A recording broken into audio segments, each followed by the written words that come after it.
Est-ce que vous avez déjà essayé de couper un morceau de viande avec un couteau à beurre? Techniquement, ça fonctionne, mais en réalité, ça demande beaucoup plus de temps et ça demande beaucoup plus d'efforts qu'avec un couteau standard. En vidéo, c'est la même chose. Avoir les bons outils peut faire gagner vraiment beaucoup de temps. Alors soit des applications de productivité, d'organisation, de prise de notes, il y en a plein, toutes les formes pour tous les goûts. Ces dernières années, pour mes études ou plus récemment pour la vidéo, j'ai pu en essayer pas mal de différents et pourtant, je me retrouve toujours à utiliser les mêmes, peu importe le type de projet que je fais. Donc dans cette vidéo, on va aborder les différents outils qui me sont indispensables pour mes projets, qui me font gagner énormément de temps, de la préparation jusqu'au montage de la vidéo finale.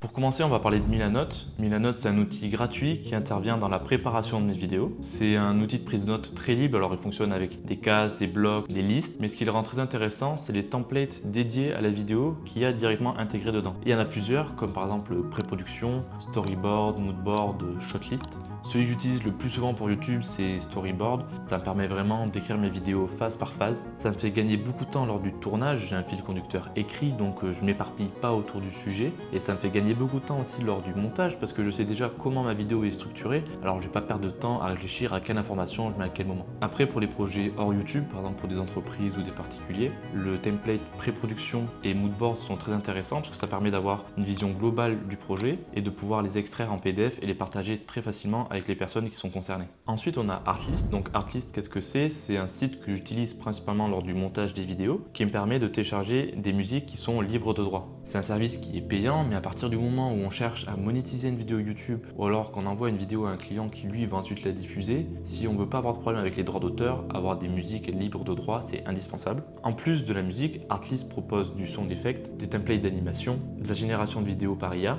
et en fonction du tarif qu'on choisit, on a accès à différents services. Personnellement, j'utilise principalement pour récupérer des musiques libres de droit et c'est à ce niveau où je trouve que Artlist amène quelque chose d'assez intéressant. On peut filtrer par thème de vidéo, donc qu'on est en train de faire, style musical, ambiance, instruments utilisés. Et moi par exemple, le filtre que j'utilise le plus, c'est musique d'ambiance. Ensuite, je viens choisir le style de vidéo que je fais et ça me permet d'avoir un fond musical adapté qui vient pas concurrencer ma voix et ce que je suis en train d'expliquer. Et donc en quelques minutes, avec Artlist, je trouve la musique adaptée, je la télécharge, elle est libre de droit, alors qu'avant, j'aurais passé une demi-heure sur YouTube à chercher pour parfois au final finir sur une musique avec des droits d'auteur parce que j'arrivais pas à trouver ce que je cherchais.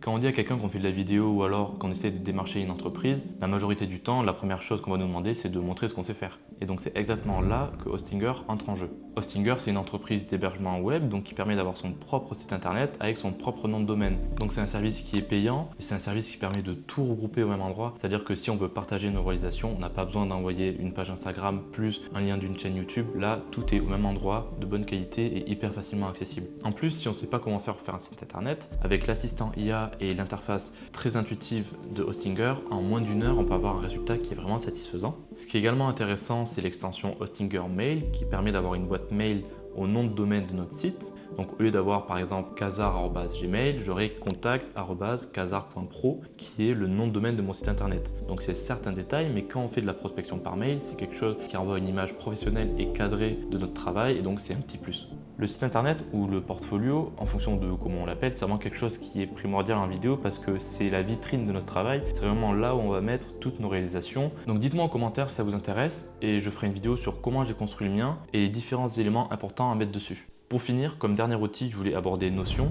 Notion, c'est un outil de prise de notes d'organisation qui est très connu. C'est la référence pour nombreuses personnes, même s'il n'est pas très facile à prendre en main au début. Personnellement, je pense que je l'utilise à hauteur de 10% de ses capacités. Mais là où il me fait gagner du temps, c'est que ça me permet de faire tout et n'importe quoi sur la même plateforme. Je l'ai en même temps connecté sur mon ordinateur et sur mon téléphone. C'est-à-dire qu'il me sert d'outil de prise de notes quand par exemple je me forme sur quelque chose. Mais aussi, ça me permet de marquer des informations importantes quand j'ai une discussion assez rapide avec quelqu'un sur un projet potentiel. Je vais aussi l'utiliser pour mélanger une to-do list et un calendrier pour pouvoir prioriser mes tâches et m'organiser en fonction des impératifs. Et un peu comme pour Milanote, on peut l'utiliser avec différents templates, donc de la gestion de projet, du suivi de budget, du compte rendu de réunion. Donc là où il fait gagner beaucoup de temps, c'est par sa polyvalence. Notion, c'est très utile parce qu'on n'a pas besoin d'aller chercher dans plein de différentes applications pour trouver l'information, parce qu'à lui seul, il peut déjà englober 80% du travail. Pour ceux qui sont toujours là à ce niveau de la vidéo, merci d'avoir suivi. On avait un petit peu le tour des 4 outils principaux qui me servent à structurer mon activité autour de la vidéo. C'est des outils qui sont pratiques, efficaces et ils ne se limitent pas qu'à une seule fonctionnalité. Il y a encore des étapes dans ma manière de travailler où je sens que les outils que j'utilise ils sont pas adaptés à ma demande, comme par exemple les miniatures ou les animations que je fais sur Canva. Donc si vous connaissez des outils accessibles et intéressants, n'hésitez pas à me le mettre en commentaire, ça m'aiderait vraiment. Et puis je vous dis à dans 2 semaines pour une nouvelle vidéo.